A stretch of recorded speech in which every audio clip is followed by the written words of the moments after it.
Good morning, students. Welcome to the 7th semester. This semester is very important for you as it is your final year and the year of placement. We are going to discuss about the subject heat and mass transfer. In this complete semester series, we will be discussing about different topics of heat and mass transfer, and we will also see some practical example of those topics. Today we will be starting with introduction to heat and mass transfer. So basically what is heat? Heat is a form of energy which is transient in nature and it flows from one point to another point. Whenever two bodies of different temperature come in contact with each other, the two temperatures approach each other and after some time becomes equal. For example, if you keep a bucket of hot water uh, in an open place, after some time, you can observe that the temperature has become normal. So basically, an equalization of temperature is taking place between these bodies. This equalization accounts for the flow of energy, and this flow of energy is in the form of heat from one body to another body. Therefore, we can define the heat transfer as flow of energy from one body to another body by the virtue of temperature difference between them. Without any temperature difference, there will not be any heat transfer. So please keep this point and remember it, that heat transfer is the flow of energy from one body to another body only because of temperature difference between both these bodies. Earlier also, we have talked about heat and work. Both are the form of energies, and we have talked about both these things in our thermodynamics subject in third semester. So what is the basic difference between thermodynamics and what we are studying in this semester, heat transfer?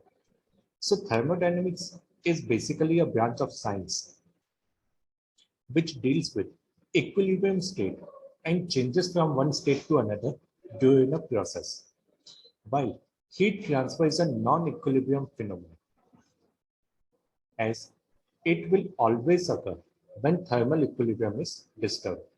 We have already studied in thermodynamics that heat is basically a form of energy interaction, which is a boundary phenomenon. That is, it should move across the boundary. After that only, it will be counted as an energy interaction. So heat transfer is basically a non-equilibrium phenomenon. Then thermodynamics is dealing with the amount of heat transfer. But in this subject, we will be dealing with the rate as well as the mode of heat transfer during the process. We are not talking about the amount. We are talking about the speed of process. In thermodynamics, we have already talked about the equilibrium state. But since heat transfer is a non-equilibrium phenomena, here we will be talking about the speed at which the equilibrium state is achieved. And finally, the thermodynamics was dealing with the amount of work done during a process. It was not telling about any temperature distribution within the system or within the body, but the heat transfer will be indicating about the temperature distribution inside a body. Whether the temperature distribution is linear, it is parabolic in nature, or it is logarithmic in nature. It will be indicated by this heat transfer subject. So what is the importance of this heat transfer? Heat transfer is very much essential part of our daily life. Let's take the most common example that we every day see. The one essential heat transfer that each one of us is familiar with, but may not have understood, is sweating. In most of the cases, sweating is not required, but whenever our body does some physical work or we work out, very much, do some physical exercise, or just take a sun bath on a beach, we start to sweat. We are sweating because our body is applying the laws of physics naturally. The evaporation of our sweat, it consumes energy, and this energy is in the form of latent heat. And this is the form of heat which our body wants to get rid of itself. It is the overheated form which we want to get rid from our system. So this process, this sweating process basically help our body to stay cool and we can feel comfortable. But in and we can feel comfortable. Even this effect can be seen in cooling as well as other heat transfer mechanism. Whenever it's cold outside, we are using heaters which can work by conduction, convection, that are the basic three mechanism of our heat transfer. And they are helping us to regulate the temperature of our body. In summer, we are using air conditioner or water cooler. So these air conditioner and water cooler, they are actually helping us to regulate the temperature of our body. So the importance of heat transfer is basically thermal management. This thermal management is very important in many engineering disciplines, from the gearbox cooling, bearing cooling, cooling of electronic, mobile phone, computers, laptop, plane, other means of transportation, or each and every place where some form of propulsion or electricity, some amount of heat is generated. It may be due to friction, it may be due to chemical reaction, it may be due to electrical losses. So thermal management means either we want to utilize this heat or we want to dissipate this heat as soon as possible. So heat transfer is basically telling us how fast this heat is generated, how fast we can dissipate. And because of these two things, we can design our system very much efficiently.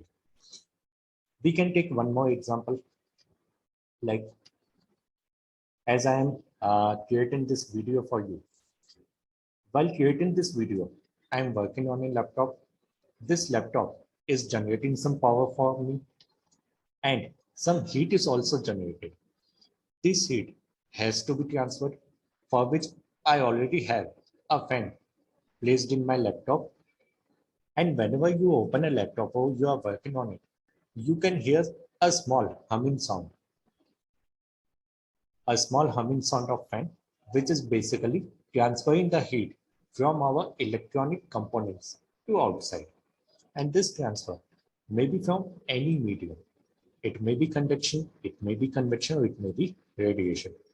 So any place where heat is generated either through friction or some chemical reaction or some electrical purpose, we need a thermal management system, and this thermal management system is designed with the help of heat transfer. You can take some other example also, like when we are like in a power plants. What we do in power plant, we are converting water into steam, and with the help of this steam, a steam turbine is rotated, which generates electricity. So some amount of heat is transferred to convert water into steam. So we need to find out how much fast this heat transfer has taken place. So in that case, we require this subject, the knowledge of this subject. Another thing, like in same, we have a condenser also in power plant. Condenser, it condenses the steam, again convert it into water so that we can discharge it out of our system. So in this case, we require how fast this heat dissipation can take place. So you can take any example where heat is generated and we need either heat dissipation or heat production. In all these things, the knowledge of heat transfer is very much important. What we will be learning in this course, the objective of these courses are to know about the basic concept of heat transfer and its mode. We will be learning about what is heat, what is energy, how heat transfer is done, what are its different mode, what is conduction, convection, radiation, why fins are used. These things will be done. Secondly, we need to solve problem based on conduction, convection, and radiation. These are the three basic modes of our heat transfer. Then we should be able to differentiate between these three modes. How conduction is done, how convection is done, how the radiation happens, and what is the basic difference. Uh, Conduction is actually heat transfer because of temperature difference between two stationary media. Convection is between a stationary medium and a fluid, and radiation is actually that part of electromagnetic waves which is acting because of temperature of body. So we need to differentiate between all these three, and we also have to see the application in which all these three modes are applied. Then the student will be able to understand the working principle and type of heat exchanger. Heat exchanger is basically the heart of, or you can say ECU. It is basically the heart of any heat transfer equipment. So we need to learn about them. Uh, what is a heat exchanger? What are its different types? How the analysis is done? How we can increase its efficiency? What are the losses that we can encounter? And finally, we will be understanding about the concept of boiling and condensation. So these are the objective of this subject. And finally, syllabus. In total, we have 5 units. The first unit will be covering our basic concept.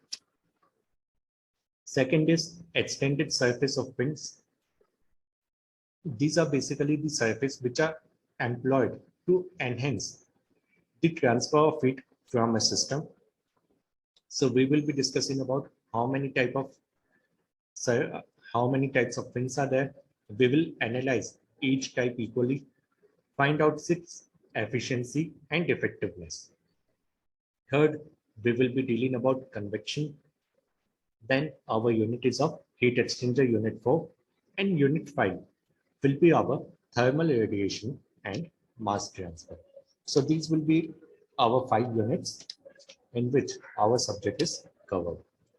This subject is very much important as per in each and every field we can find its application. Even each system, every devices, you can see its application from human body to the steam condenser, steam power plant, whatever man-made things we have made, whatever natural things that are available, we can say its application. There are a lot of application in which heat transfer is applied. Secondly, for the competitive exam, it is very much important. It is always asked in GATE exam, engineering service exam. Also for interview purpose, you can easily prepare this subject and confidently answer in your interview. So in the next session, we will be starting from our first unit, that is basic concept. Thank you.